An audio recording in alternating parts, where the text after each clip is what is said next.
بسم الله الرحمن الرحیم.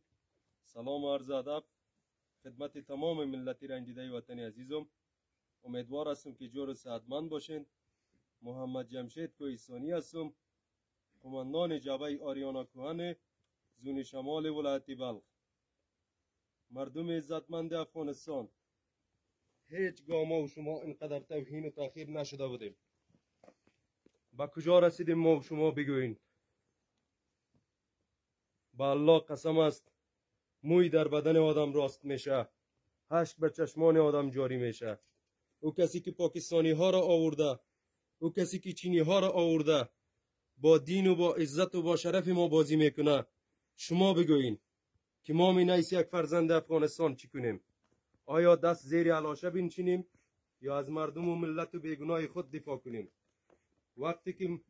وقتی که هم زبان ما به بسیار یک حالت بیرحمی در پنشیر به جرم پنشیری بودن و تاجیک بودن شهید میشه و شکنجه و تهدید میشه و خواهران همزبان ما در پنشیر خون گریه میکنند، برای همه ما شرم و ننگ تاریخ است اگر قیام نکنیم و در مقابل دشمنان قسم خورده وطن استاد نشویم.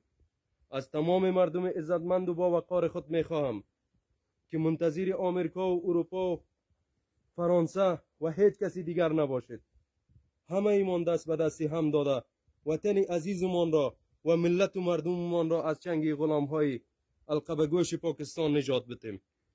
خون شهدای هم زبان ما هرگز به جواب نمیماند.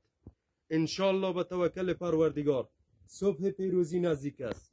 زنده باد احمدی مسعود، رهبر جبهه مقاومت جمهوری اسلامی افغانستان. زنده باد!